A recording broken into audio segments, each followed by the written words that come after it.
salaamaaleykum bonjour à tout le monde nuyu naa leen ziar naa leen ñu am mbégte rek delluwaat ci sunu chaîne Oumy Thiaré TV di waxtaan ak yéen rek sunu tolluwaayu réew tey nag ñu ñëw ci benn hommage à maître Ankiline Diabone le meilleur judoka sénégalais de tous les temps tey nag moom la ñuy delloo njukkal ndax defe naa ne bu ngeen fàttali ko jamono yi passé ci la génn àdduna ñu ngi koy waaj a denc suba bu neexee yàlla suñu borom fële ca Oussouye moom la ñuy waxtaane tey kan moo nekkoon Ankiline Diabone dinañu jël ay membre famille am dinañu jël aussi ay xaritam ñoo xamante ne xamoon nañ ko ci wàllu monde sportif bi dinañ leen jël ku ci nekk rek nga ñëw ci li nga xam ne xamee nga ko ki nga xamante ne moom mooy maître Ankiline Diabone sans plus tarder dinañu jël frère am ki nga xamante ne moom mooy Isidore Diabone mu ñëwal ñu rek qui était son frère léegi rek ñu déglu ko bonjour à vous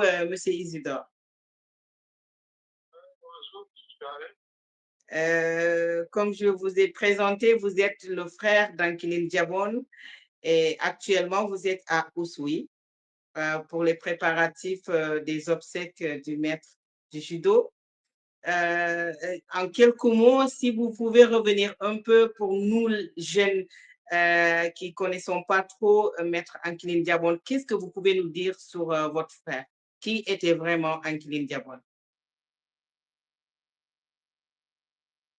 Ok. Euh, Fred Ankiline est né à Oussouye. Grandi à Oussouye. Il est le deuxième fils de notre papa et maman. Dans notre famille, on est 5. Notre papa s'appelait Awantay Diabone. D'accord. Notre maman s'appelait Akpayo Diabone. Donc, nous, au monde, on est 5 côté garçons. Le premier s'appelle Adoka Diabone. Le deuxième qui est Ankiline Diabone. Le troisième s'appelait Jean-Pierre Diabone. Moi, le quatrième, Isidore Diabone. D'accord. Le dernier, notre cadet, s'appelle Sekou Diabone. D'accord. Bon, nous sommes tous vivants en tant que Dieu dans la connaissance. Bon, en fait, Ankiline est né à Oussouye, grandi à Oussouye. Dans deux villages, à de 2 km de 5 km d'Oussouye, on appelle Assansan. Donc, nous tous, on a grandi dans deux villages, Oussouye et Assansan. Il a fait ses études primaires ici à Oussouye. Il a fait toute sa jeunesse ici à Oussouye. Il a été donc côté sportif. Il était grand champion de lutte à Oussouye. Tout le département, il y avait quelqu'un qui vient à la séance. D'accord. C'est le grand champion de lutte avant de quitter ici pour aller à cette caisse, là où il a appris le judo. D'accord. Bon, là, vous connaissez ça, je ne vais pas maintenant de là, vous connaissez. Bon, il était là, il faisait la lutte, et il vivait avec la jeunesse du Souris. Il faisait du tout comme villageois. On participe à toutes les sportifs ou bien des activités. Bon. Donc, on parle de lui-même parce que faut que je parle de son droit de la femme. Ankiline aimait bien sa femme. Il aimait bien son papa, sa maman, notre maman, et tout les villageois. Comme aussi les villageois l'aimaient beaucoup. Donc, dans le département, tout était, quand tu ne parles pas ton famille, parce que c'est bien, ça veut bien cultiver, comparer avec tout le monde. Voilà. Donc, président vous dit, nous avons perdu quelque chose. La clé, c'est son destin. Pour rien, il était malade. Et à la suite de cette maladie, il est parti. Et Ankiling a marqué notre histoire dans notre département, même dans la région. Donc, je peux témoigner de lui. Il aimait tout le monde. Poser tout quelqu'un qui demande et qui te demande un service. Des fois, il a même des problèmes chez lui. Quelqu'un vient lui dire, bon, d'abord, moi j'ai un problème chez moi, il bloque son problème de famille et il règle le problème de famille. On ne peut pas, bon voilà, quelqu'un est connu, on a le service, je ne vais pas en enquête. Même qu'on a pas. C'est bien, ça fait bon, on s'assoit, et on suit, il y a quelque chose à régler, et on fait. Pas vous dire tout, parce qu'on s'est séparés. Moi, j'ai quitté à Oussouy en 82 pour aller dans l'armée. Quand on voyait en 2 mois, en 2 ans, 5 ans, tout ça. Moi, j'étais militaire à la soirée, j'ai 15 ans à la soirée. Moi, j'ai appris le judo parce que j'étais international, je suis compris pour ça. Mais moi et lui, on composait. S'il a un problème, il m'appelle, il me dit, ah, j'ai tel problème, comment j'ai réglé ce problème? C'est même comme moi. J'ai un problème, je l'appelle, moi j'ai un problème. Et il me met dans le bain. Moi, je regrette. Je regrette, mais je n'y peux rien. Comme la famille. Si vous pouvez nous maintenir pendant 100 ans, donc il ne devait pas nous. Tout à fait. Parce qu'il nous aimait bien, on l'aimait bien. Tout le peuple suit l'aimait. La douleur il est là, qui a bon sang. Parfois, côté traditionnel, et participer au monde explique. En tant que frère d'Ankiline, qu'est-ce qui vous a marqué? Quelque chose que vous retenez, que vous n'oublierez jamais sur votre frère?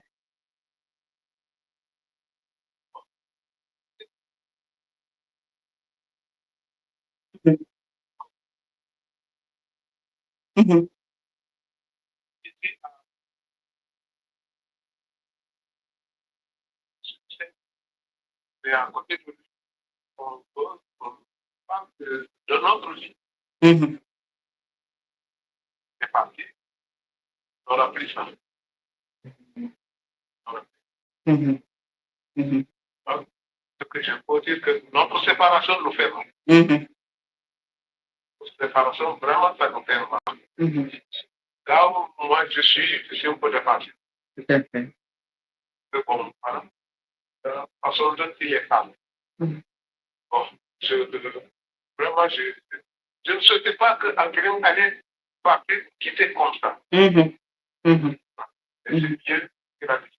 Tout à fait, tout à fait, tout à fait. En tout cas, merci beaucoup. Quand est-ce qu'on va mourir? Tout à fait. On va mourir. Comment on va mourir? Tout à fait, tout à fait.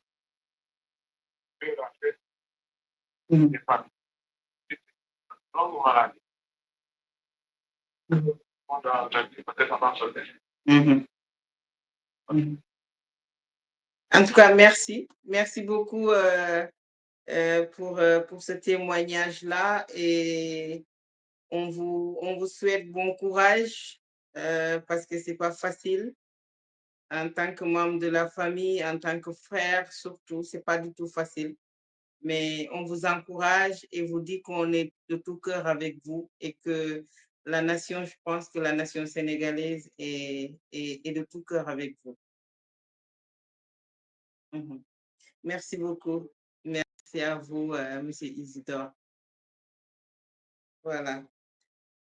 Donc c'était Isidore Diabone frère Ankiline ndeysaan ñëw na ci kan moo nekkoon Ankiline Diabone ndeysaan mu ngi wax rek ni avant muy nekk grand judoka c'était un grand lutteur traditionnel au niveau du Souy champion la foo woon daanaka ci anecdote yi ñu expliqué ba ni muy jóge foofu en tant que lutteur traditionnel amul kenn koo xamante ne mës na ko fa daan donc mu yàgg nag nekk jàmbaar jóge Oussouye en tant que judoka mu dem fële nga xamante ne moom mooy Thiès à l'INSEPS def fa nag benn parcours bu extraordinaire fa la jàngee judo bokk ko ak ñeneen ñoo xamante ne rek ñoom ñoo fa nekkoon mu am nag ay raaya yoo xamante ne au niveau de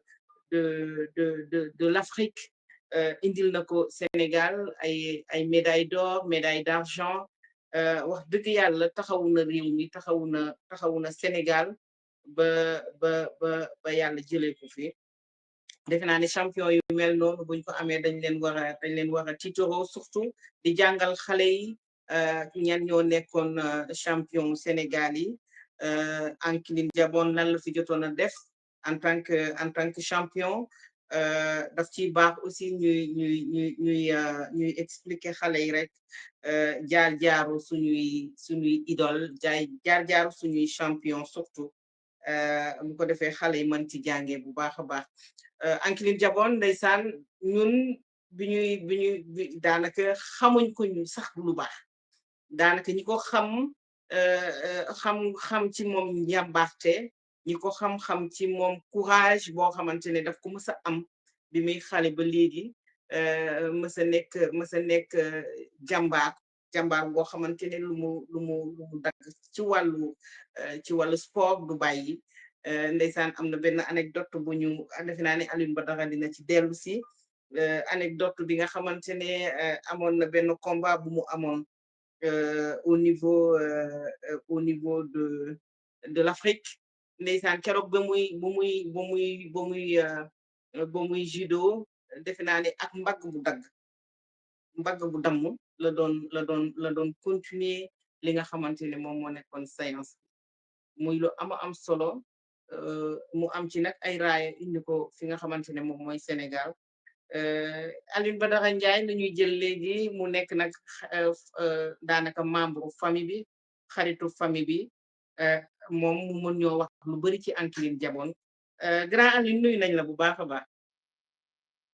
maa leen di fay di nuyu ñëpp ñoo xam ne ñu ngi teewlu si waxtu bi à travers tout le réseau donc de OTL. yow nga nekk daanaka un ami de la famille Diabone nga xam un peu parcours Ankiline Diabone tey boo doon dellu si rek ci le champion Ankiline lan nga ñu mën a wax kan moo nekkoon Ankiline Diabone. Ankiline nit ku oyof la woon. nit ku oyof la woon nit ku mënoon waxtaan la. nit ku koo xam ne ku yaatu la woon nit la koo xam ne lu tubaab di wax humilité. humilité soo koy gis Ankiline Diabone ko fekk. ndeysaan parce que Ankiline Diabone nga fekk ko quartier fi ñuy naan suula Oussouye. wala nga fekk ko Assam nga xam ne at yi mujj yëpp fa la teg donc nekk fa sous forme donc de retraite. donc fa la nekkoon Assam mooy balaa ngay egg équipe. fu mu mën ci doon Ankiline nit mooy fu ngay gis vraiment nit koo xam ne alal fëkkul ay dëkkam. alal intéressé wu ko. lu ko intéressé mooy Sénégal mooy askanu Sénégal donc mooy Sénégal jëm si kanam mooy encadré également bu jëlee retraite donc mooy xale yoo xam ne donc si wàllu arts martiaux la ñu nekk. moo tax Ankiline boo ko foolee du mu sa wax pour moom. saa yu yëkkatee kan pour askan bi saa yu yëkkatee kan pour xale yi la. kenn musul de Ankiline mu ne na ma nit defal lii wala nit defal laa. li muy wax yëpp mooy reconnaissance waa Oussouye. reconnaissance pour judoka sénégalais. reconnaissance pour bépp sénégalais buy sol kimono. taxaw que ñu mun ko taxaw pour que ñu am reconnaissance si moom et Ankiling donc xeexam yëpp daal soo ko résumé activité yëpp xeexam yëpp pour loolu ndeysaan mu am benn jaar-jaar boo xamante ne bëggoon nañu nga dellu si mu am benn combat bu mu amoon daanaka bi muy dem ci biir combat bi ak defe naa ne mbagg bu damm la ci jëlee woon boobu ban combat la woon ak nan la ko bëree woon. waaw dëgg la yam nga dëgg la ndeysaan boobu final la woon final individuel plus final individuel 65 kilos à Addis Abeba capitalu Éthiopie boobu Ankiling veille bi la sentir ne à l'entraînement faara yi dañu am problème nekk benn faar bi si suuf benn faar bi dafa am problème benn faar bi dafa teg dafa dam ndeysaan final bi gaa dañ koy yeew ñam-ñamal ko noonu la Ankiling xeexee combat bu métti ak blessure bu méttee noonu. ndeysaan il a souffert intensément pour amener la médaille d'or au Sénégal. Il a combattu xeex ndeysaan affaire bi di métti mais mu ne saa yu sigee xool gars yi di yëgal drapeau bi si kaw dafay mel ni dañ ko xamtal. ndeysaan mu ne boroon bay bakkanam pour Sénégal da koy def pour Sénégal. ndeysaan donc loolu te lu andi médaille d'or donc loolu donc mu doon loo xam ne saa yu su ñëwee sama xel ne damay am ay friction. ndeysaan ak ku bëggoon Sénégal wàcc na liggéey. ku bëggoon suuf wàcc na liggéey. ku bëggoon njaboot wàcc na liggéey. ku bëggoon suulak wàcc na liggéey. ku bëggoon asam-sam wàcc na liggéey. ku bëggoon Casamance wàcc na liggéey. ku bëggoon culture joolaan gëm ko. fier si ñu doon gëm ay racinam wàcc na liggéey. ndeysaan daanaka Ankiling Jabon surtout jeunesse bi xamuñ ko lu bari ndax ba muy def ay jaloorem defe naa ne ñun ñu ci gën a bëri ay tout tànk lañu woon du coup histoire am xamuñu ko lu bari tey est-ce que jotul Sénégal di jàngale jaar-jaaru ñi nga xamante ne ñoom ñoo fi def jaloore ñu mel ni Ankiling nga xamante ne Sénégal wërngal këpp amul ko ci ëpp médaille surtout ci wàllu judo. waaw loolu dina am solo trop parce que njàngale ñoo xam ne dëmb dañuy taxawaloon réew. dafay jox courage jox fit également ndaw ñi.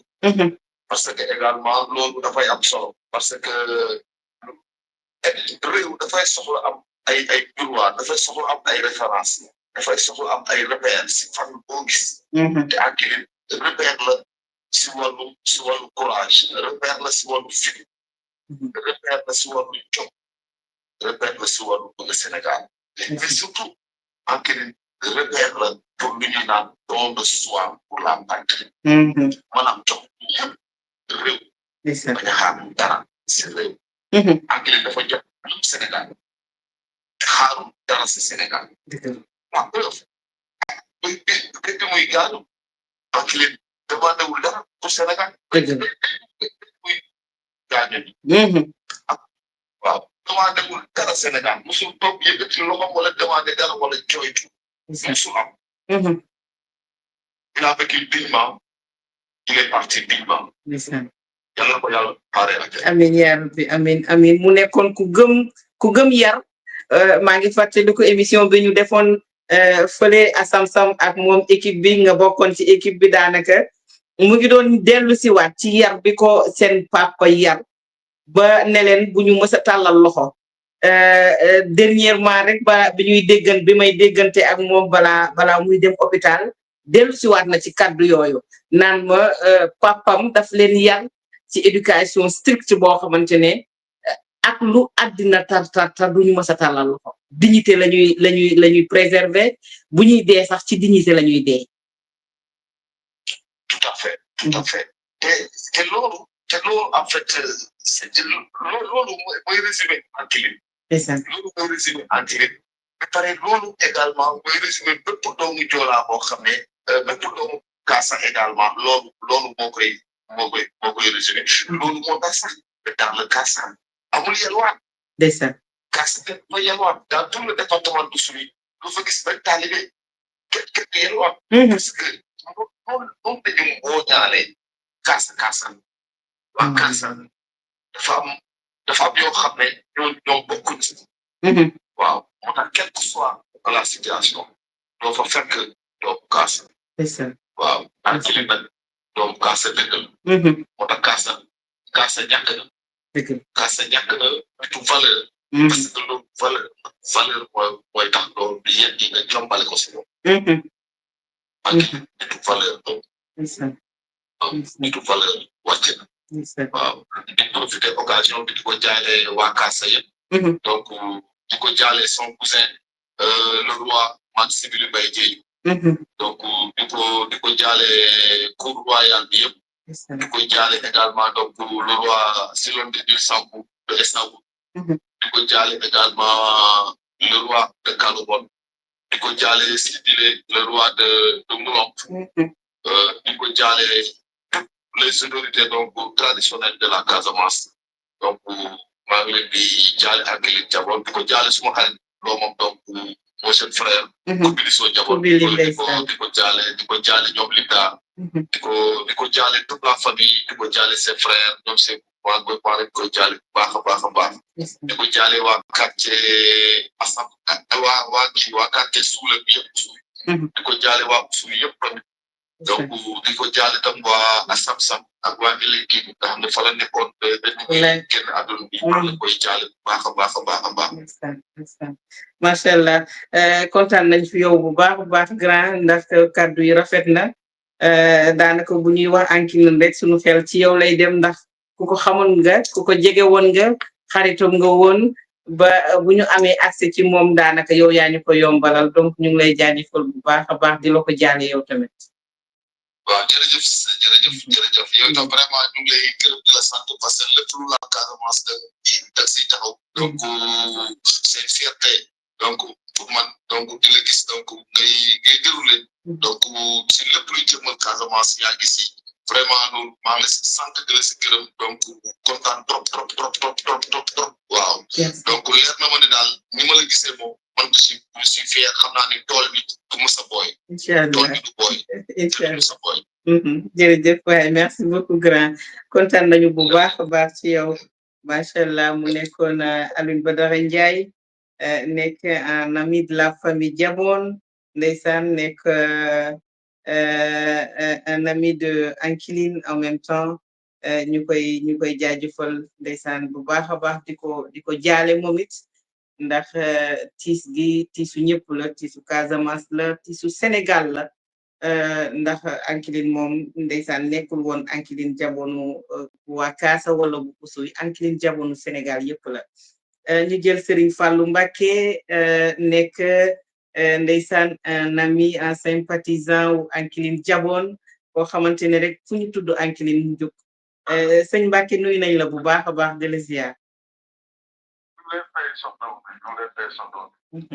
macha allah tey nag ñuy rendre un dernier hommage ndax suba la ñuy fas yéene denc Ankiling ñu def ko à notre manière di ko rendre hommage rek yow en tant que sénégalais surtout citoyen lan nga ñu mën a wax rek ci ki nga xamante ne moom mooy champion bi génn àddina.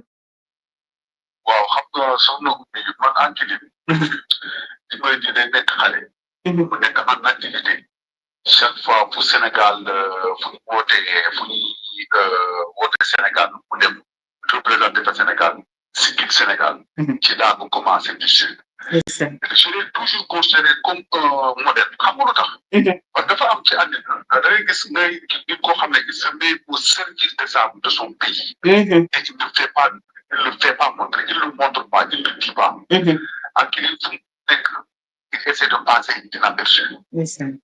wane boppam te ku doon na li ko def am na ñoo xam ne le 10e de ce que Ankiling def ci Sénégal le 10e defuñu ko mais pourtant kay ñu leen di xoolal fu nekk leen koy defoo ba il l'a pas fait lépp mënoon na ko def.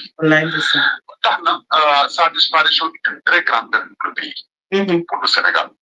parce que man sax dem naa ba ni son nom doit être écrit en lettres dorées. sur le juste sur le livre des grands sportifs de ce pays. Ñu koy jàngale dans les écoles. ñu xam réellement ci ak jamono parce que ñu bëri xam na ko la xamuñu ko la jeune génération la xamuñu ko. dëgg la. Moi, j'ai eu la chance de connaître ce qu'il a fait.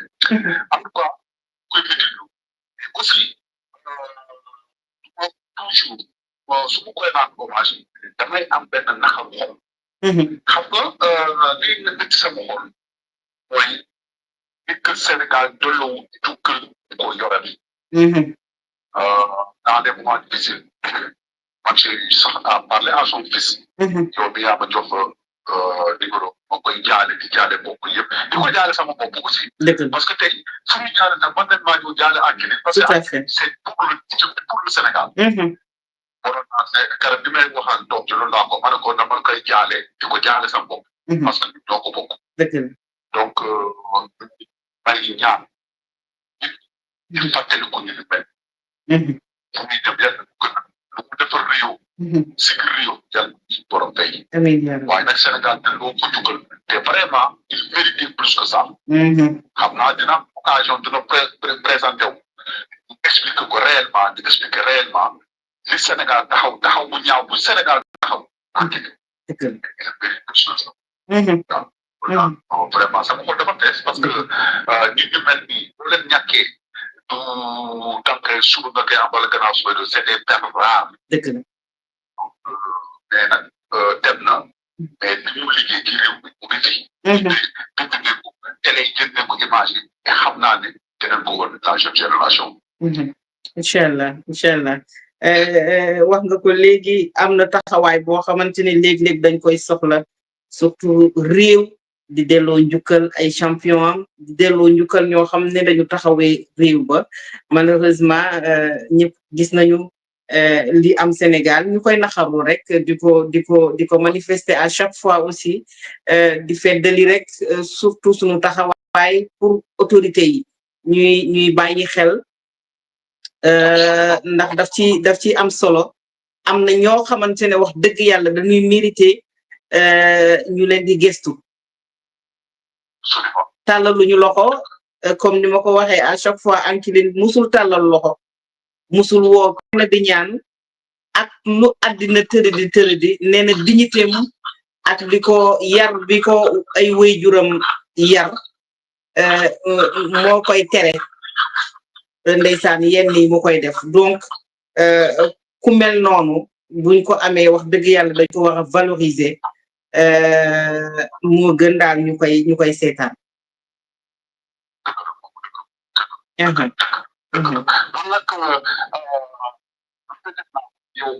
dëgg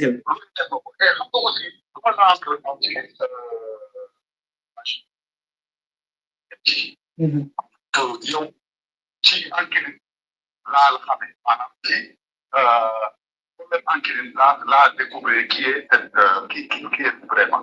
parce que am na ñoo xam ne tey ñu ngi animé ay télé ay dëgg noonu maanaam lu ñu am.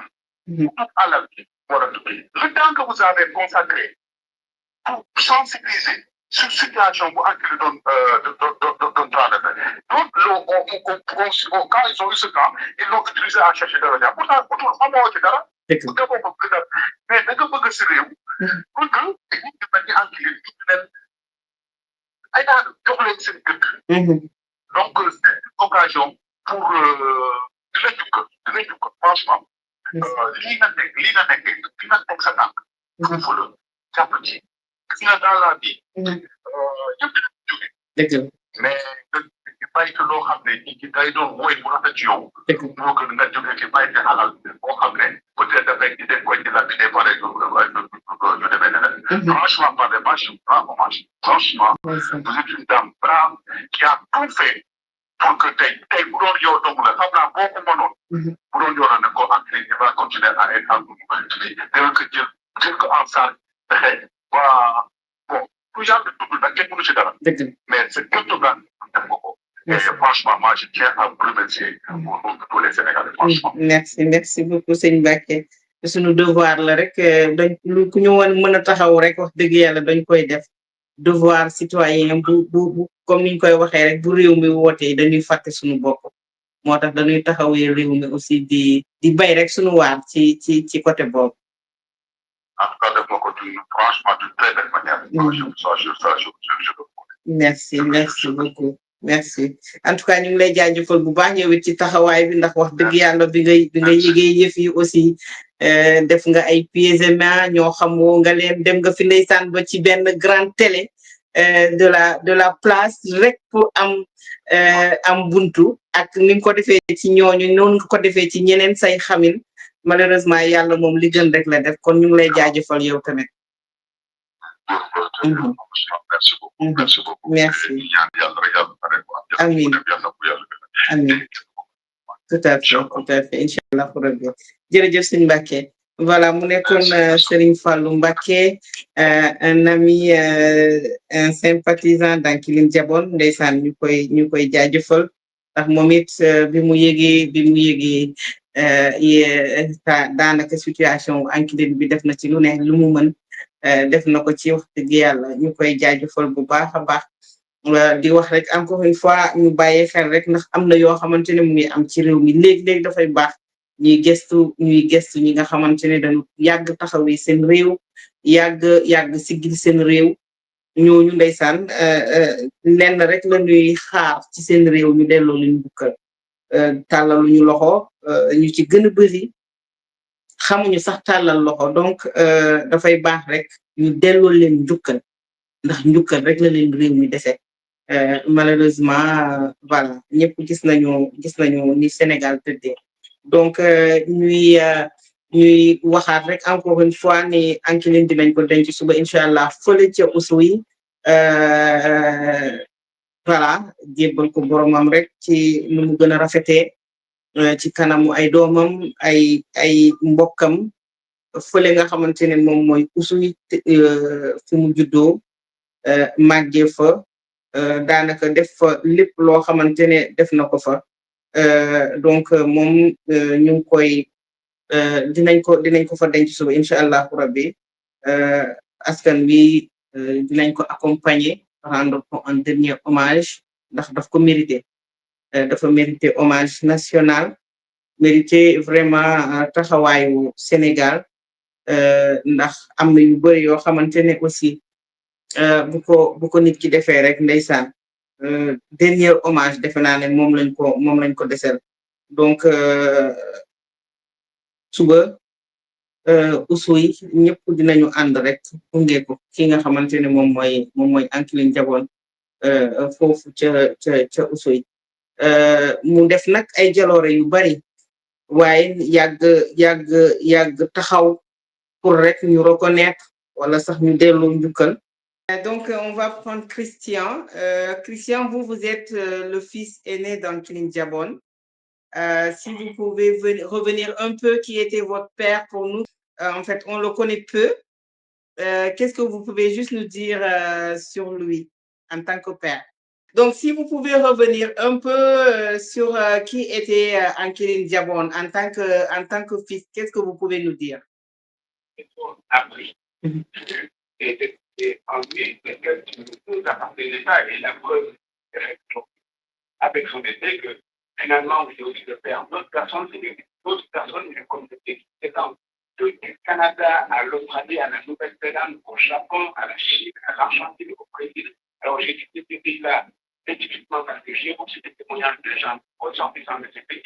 Ça fait que j'avais été en élection de ça. Aujourd'hui, elle a peut-être une tonalité, on va dire, universelle. Certainement, il y a le sens de ce qu'on appelle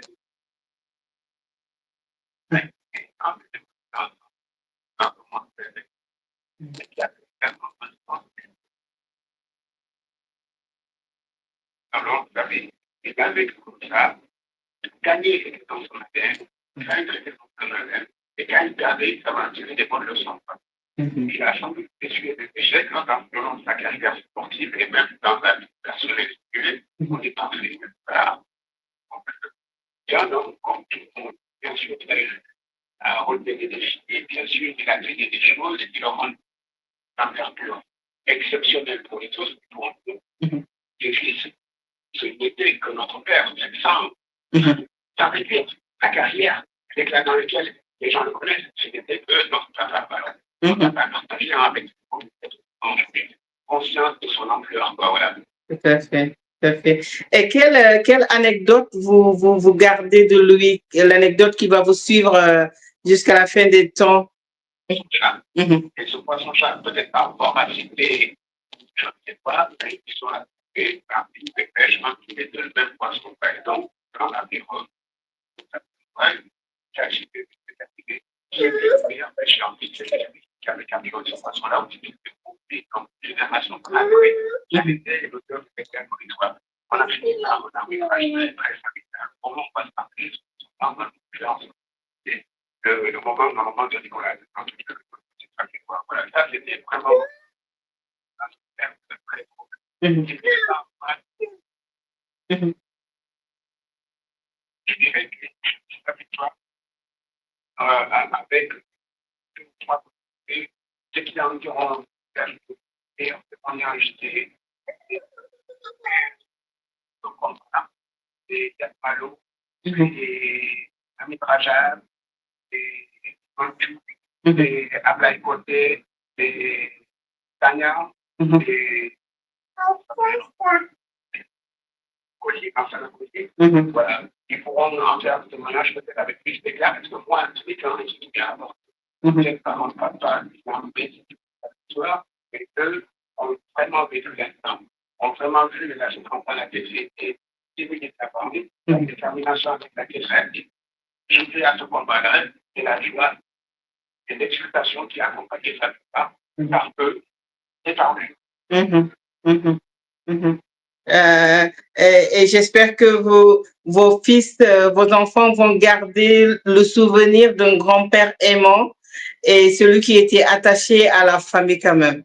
Je prépare encore une chose pour dire qu'elle a un enjeu non pas pour lui, non pas que sportif, mais que c'est quelque part aussi un défi pour l'État, pour la nation qui le représente, parce que la victoire, c'est une nationale qui s'est dégagée, Anthony. Bon, voilà, il y avait de l'absence en tant que père, il y avait effectivement des absences. Mais quelque part, les absences sont, on va dire, exclues parce que chaque fois, son retour était un retour des grandes choses subjectives. On parle aussi avec congratulations, voilà, donc,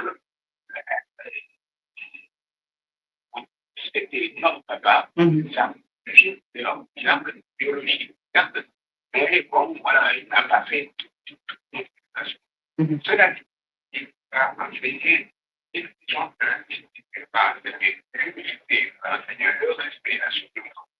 C'est pas cadeau.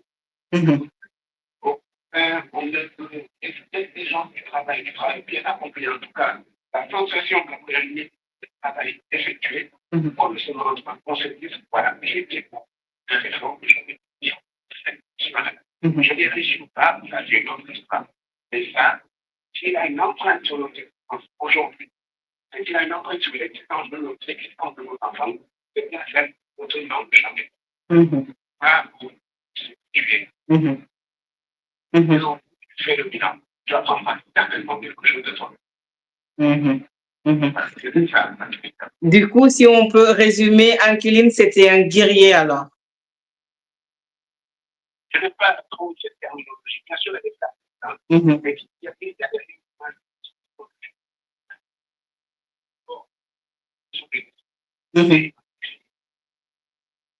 des proposer habilité de force, habilité de force, agilité, technique, étude de soi, lecture du mouvement de l'adversaire pour le garder dans une pratique athlétique et celui qui n'est pas la chambre du judo. Ça, il était. Guerrier, quelque chose qui est grosseur, guerrier, non, il était certainement pas. Et d'ailleurs, je déteste aussi parce que son parcours a été également émaillé par l'Église. Il y a une source des mouvements, des qui a conduit à, j'étais jeune à un épisode douloureux. Dans ça, dans notre dialogue, c'était dans les produits avec Tout à fait. là, c'est en retient compte immédiatement. Son seul regret, c'est d'avoir été avec il y a eu voilà, et le traitement politique l'histoire aujourd'hui,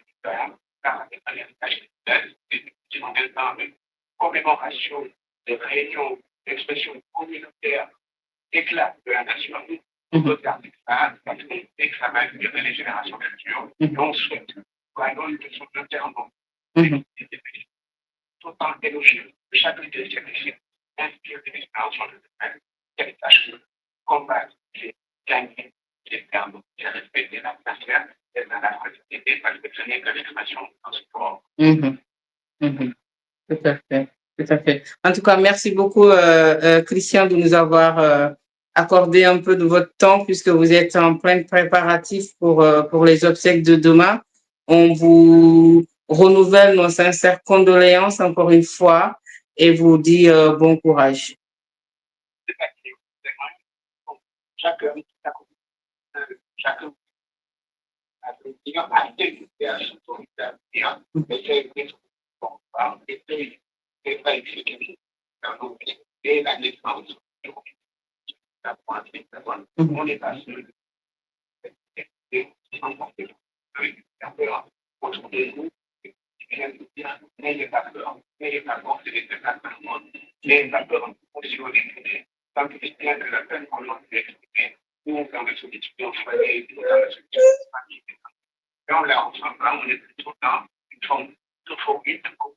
avec les gens qui ont comme histoire, des jeunes et des moins jeunes.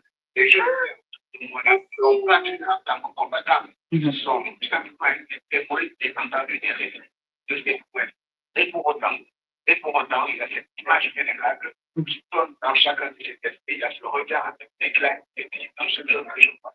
Et le respect, parce que moi je dis pas, exactement, le respect qu'ils ont à moi, c'est quelque chose qui, franchement, je souhaite faire le moyen de communiquer de le faire. Voilà, c'est quelque chose qui. Tout à fait, tout à fait. Voilà, donc je réitère une question toute la communauté nationale et à partager cette hommage, le revoir, les champions qui a combattu dans les sports, jamais en des armes en utilisant d'accord. La combattant, les choses dans le sport, le Sénégal est réputé pour être le pays de la et également à valider en territoire. Tout est dans lequel nous sommes indépendants. Non pas que l'Amérique le président est porte-candidat pour le drapeau national. Et j'apprends des vendeurs de la défense du Sénégal avec les continentaux, mais il n'y a pas que lui comme champion de la défense. Également, des fichiers de champion, de champion. Il s'agit donc à nos dirigeants qui ont été sportifs, la nationale, le national, de peut-être favoriser les détections, la formation, la préparation vers l'évite et l'expression d'éclat au niveau national et international. C'est possible parce que je les vois, moi, les trois qui sont en période nationale, et je vois les amours qu'ils ont sécurisés,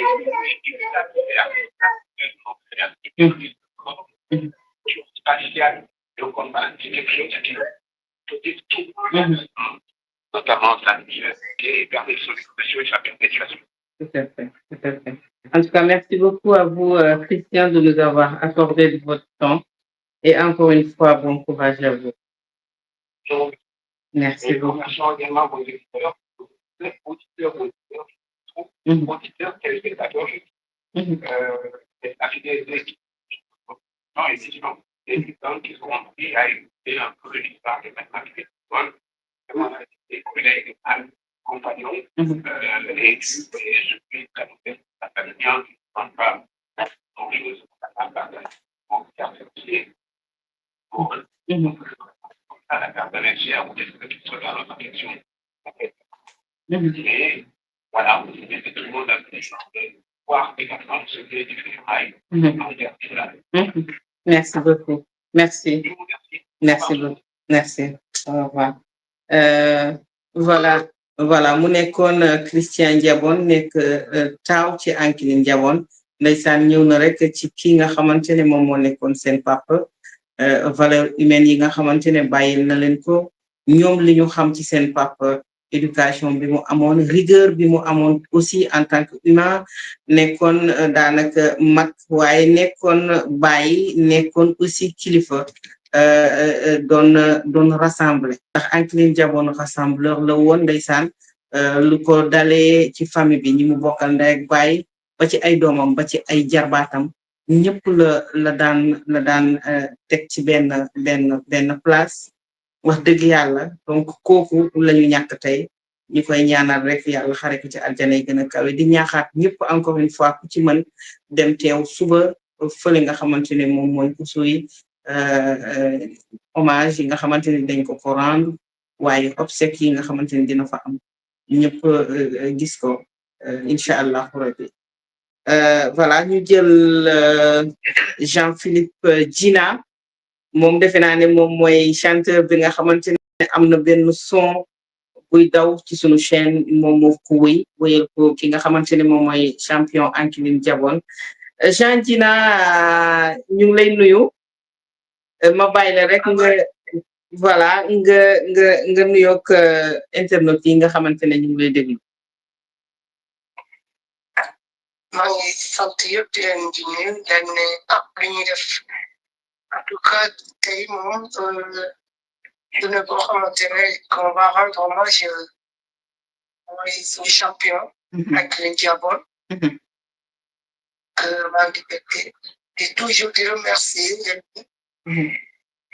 borom télé bi dina yàlla na jëm kanam parce que yéen a ñuy def comme ça ñëpp mun ñu xam grâce à vous ñu mun a dem si kanam maa ngi leen di jaajëfal di leen ne merci encore merci di nuyu ñëpp ñi nga xam ne ñoo ñuy déglu di ne man maay Djina voilà nga nekk artiste musicien foofu ca Oussouye xam nag ki nga xamante ne moom mooy le champion Ankiline Diabone si tu pouvais revenir un peu sur les anecdotes qui t'ont marqué sur Ankiline qu'est-ce que tu peux dire sur ça. parce que Ankiline dafa doon koo xamante ne ñëpp a doon man daal Ankiline bu njëkk ba turam rek laa doon dégg am nañu benn judoka bu tudd Ankiline donc mosuma ko gis juste bu mu def après bu ñu ko jëlee noonu lu tax mu exilé wu jusqu'en France boobu mosuma ko gis turam rek laa doon dégg donc si tu rappelles boobu sa élément bu ñu ko demoon di interview c'était la première fois que ma gis Ankiline Diabone depuis tant d'années turam rek laa doon dégg d'accord doon benn nit boo xamante ne moo ñu taxawaloon fii yëpp si Sénégal en plus raison que Casamance dama bëgg a doon comme Ankiline ci dëkk mu doon boo xamante ne très sympa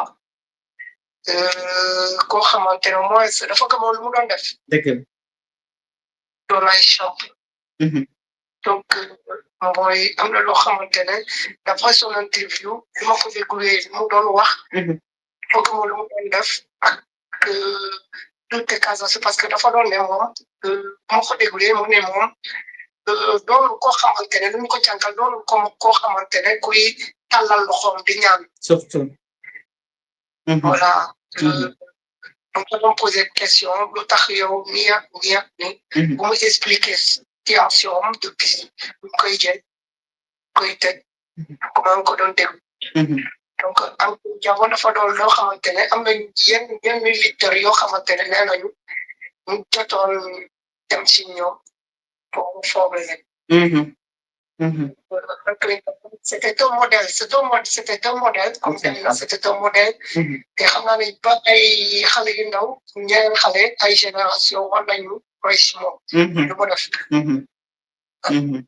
tout à fait effectivement loolu moo tax après ba ma dégluwee kii yoon message bu doon lancé ak njaay bu ma ne day dem interview Ankiline ma ne ko pourquoi pas ma jël suñu guitare traditionnelle bu tudd écouté pourquoi pas mu wéyal ko parce que grand boo xamante ne c'était la première fois que je l'ai vu à Bounkiling papa du ma def benn woy pour moom mu ma am ko ma ne ko waa waaye mooy dafa ko woy mu ne ma mu ne ma mun na nekk nga defal woy il a daal di woy bi ma defal ko il était tellement aimé parce que moo ko mu déggee woy bi mu ne ma xarita mu la ma def mu dem mu ne mu woy bi daf ko neex tellement di woy bi rek ma ne peut-être bon dama ko bindee rek mu ne mu njëkte woy bi neex na ko en tout cas def nga geste bu rafet ndax woy nga champion te xamoo ko malgré ngeen bokk département mais nga delloo ko njukkal à ta manière yow tamit kon dañ lay jaajëfal bu baax a baax. C'est ça, moi c'est pas la première fois, mais non, moi on a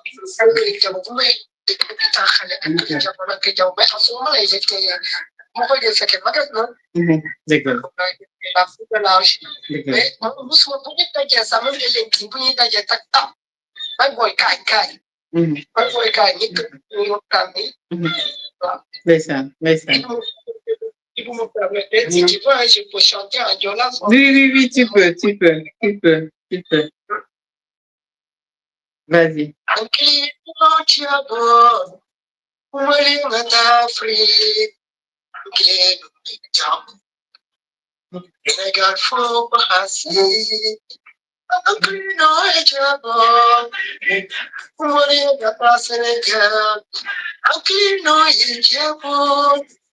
Suka bufoyo kuhati anona fulo banaba akrino chiapo ya bolo tebu beton anona fulo tanota akrino chiapo ke bol khatia beton akrino chiapo umori gata Senegal akrino chiapo Somos pollo quasi no chiapon umuliam kata Afri no chiapon negan pollo quasi que dit le temps que tu sais que c'est tellement lutté en judo donc depuis tout ce qu'il a fait pendant la saison de judoka et pour cela je peux te dire pour cela, les gens connaissent là en Série entre Gaborabit à Osui, la région de Dimension. À cause de Clean Diabol, à cause de le sport qu'il faisait, judo, que les gens, parce qu'il était un champion, et on demande de ce gars-là, habite où on dit qu'il habite au Sénégal, ou au Sénégal à Casamance, département du Sud. Tout à fait. Il dit c'est un gars qui était malité. À cause de ça, c'est pour cela et tous les gens connaissent le Génération, le Sénégal, et tout là, son village natif au Sud, au département, du Cameroun et la ville. Donc, en tout cas, vous ils étaient au début que même au Sénégal, autant on attend que nit ki soog a dem ñu soog a fàttaliku moom mu doon def donc il faut nga def nit fu muy dund donc wëy ko man mi sama jom bopp li yéene asukaten nit ko bu muy dund bul xaar ba mu dem nga soog ko defar donc wax nga xoote déjà def nga benn cagnotte pour moom je te remercie beaucoup ndax dara dugg na ci mais je te remercie du geste ba nga def waaw te tey ba léegi dina pas lâché dañuy defar yàlla yokkal. Amiin. Merci beaucoup Jean Djina kontaan nañu bu baax ci yow vraiment di la ñaanal rek yow tam yàlla gën la taxaw yàlla yokk la nag ci aar bi nga nekk voilà yi fi dem ba ci kaw a kaw yàlla mën na ko. Merci beaucoup. Ok, allez, merci beaucoup. Voilà, mu nekkoon l'artiste Jean Djina nekk artiste chanteur yor Econting je pense Econting voilà muy def lu am solo foofu ca Oussouye di ko def aussi à travers le Sénégal ndeysaan ndax dafay dem fu baree bare di fa prester donc moom tam ñu koy jaajëfal bu baax di ko remercier ndax woy na Ankiling Jabon donc voilà loolu du lu ndaw donc ñu ngi koy jaajëfal bu baax a baax bu ñu jóg rek di wax rek ni ndeysaan le champion ki nga xamante ne moom mooy Ankiling Jabon dinañ ko denc suba fële ca Oussouye ndeysaan di ñaax rek ñëpp ñu mën a dem teewee ko bu ko defee ñu delloo ko njukkal ndax dafay baax rek ñuy delloo njukkal ñi nga xamante ne dañu taxawee seen réew ñi nga xamante ne rek ndeysaan dañu def lépp lu nu mën rek pour seen réew jëm kanam dafay baax ñu leen di delloo njukkal kon Ankiling Jabon wax dëgg yàlla mérité na des hommages de la nation sénégalaise bu ko defee rek ñu def ko foofu nga xamante ne moom mooy Oussouye may jaajëfal ñëpp ñoo xamante ne ndeysaan taxaw nañ ko ca ba muy dund ñi ko taxaw ca ba muy dund ñu leen di jaajëfal ay doomam ndax wax dëgg yàlla taxaw nañ seen papa taxaw nañ ko bu baax a baax a baax a baax a baax ba keroog yàlla di jël bakkanam xaddiwuñu jaayuñu seen ngox jooyuñu donc ñooñu dellu nañu ci yar bi nga xamante ne Ankiling ndeysaan am na ko ci ay waajuram donc transmettre na ko ay doomam kon dañ leen di jaajëfal may ci profito rek di delloo njukkal ki nga xamante ne moom mooy doomam bi nga xamante ne mooy Kobili Sow Jabon ndeysaan ak ñëpp ñoo xamante ne njabootam lañ ñu ngi leen di jaajëfal waaye di leen encourager dëgg la période bi du période bu neex ndax ci naqar la waaye encouragement lañ leen di wax ndax dañoo am wayjur joo xamante ne dafa jara tiitaroo wayjur joo xamante ne ndeysaan ku ko am dëgg yàlla da ngay sant yàlla am na yenn parents yi ku ko am rek sant moo la war dellu rek redoubler d'effort jaar ci ay tànkam ndax Ankiling kenn mësu koo gis ci lu ñaaw kenn mësu koo dégg aussi mu wax lu ñaaw donc bu yaree ay doomam ci loolu aussi dañ leen di encourager rek di leen wax ni metti na waaye ñu gën a sant yàlla ñun ñëpp ñaanal ko fa mu jëm yàlla gënal ko fi mu jógee yàlla it xaree ko ci àjjana yi gën a kawe yàlla boole ko mag ñi nga xamante ne dañu taxawee seen réew yàlla boole ko ak mag ñoo xamante ne dañu taxaw pour seen réew jëm kanam ndax ci la bokk kon ñu koy ñaanal rek yàlla xare ko ci àjjana yi gën a kawe di ñaaxaat rek suñu autorité ñuy bàyyi xel ñi nga xamante ne ñu ngi dund te jot a def pour seen réew ñu bàyyi leen xel ndax ci période yooyu la ñooñu ci lañ koy soxla malheureusement nag léegi-léegi dañuy bàyyi ba nit ki dellu génn àddina malheureusement léegi-léegi dañuy bàyyi ba nit ki génn àddina ñuy def ay hommage posthume wala sax loo xamante ne mënoon nañ ko def ca ba kooku di dund malheureusement du am kon ñu ngi ñaaxaat rek suñuy autorité ñu delloowaat rek seen xel ci yàlla surtout bàyyi xel société bi ndax ku ci nekk rek am nga ci rôle buy jouer ci biir société bi ñu koy jouer pleinement ñooñu dañ leen war a delloo njukkal des vrais patriotes ñi nga xamante ni seen réew rek leen tax a jóg ñooñu mérité nañ ñu delloo leen njukkal ca ba ñuy dund defe naa ne foofu la ñuy yemale suñu émission di jaajëfal ñëpp rek ñoo xamante ne ndeysaan ñu ngi taxawu nit ñi di jaajëfal ñëpp ñoo xamante ne taxawu nañu aussi wala sax yëkkati nañ seen kàddu wala yëkkati seen alal ndeysaan bëggoon jàppale ki nga xamante ne moom mooy Ankiling Jabon ku ci def ak lu ci nit mën a def rek ñu ngi ñaan rek yàlla fay la ko di waxaat rek encore une fois que ni dinañ ko denc suba incha allah fële ca Oussouye ku ca mën teew delloo ko njukkal une dernière fois ñi mënul dem aussi ñu ñaanal ko yàlla woyofal suuf ci kawam noonu lii moo nekkoon suñu émission tey rek ñu doon rendre hommage ki nga xamante ne moom mooy le champion Ankilim Jabon génn àddina semaine bay passé fas yéene ko denc suba incha allah fële ca Oussouye di ko ñaanal yàlla rek yàlla xare ko àjjana yàlla woyofal suuf ci kawam yàlla lépp lu mu def ci kaw suuf ci lu baax yàlla na ko fekk fa mu jëm may jaajëfal ñëpp ñoo xamante ne ñu ngi doon accompagner ci émission bi di jaajëfal sama technicien Papis Gassama di jaajëfal équipe Oumy Thiaroye TV ak l'équipe Thiaroye Global Vision nga xamante ni ñu féete ci wàllu site web bi ñu féete aussi ci wàllu xarala bi may jaajëfal oustaz di jaajëfal ñëpp ñoo xamante ne rek ñu ngi bàyyi xel àddina war nga di leen jox di daje incha allah prochainement ci seen chaîne Oumy Thiaroye TV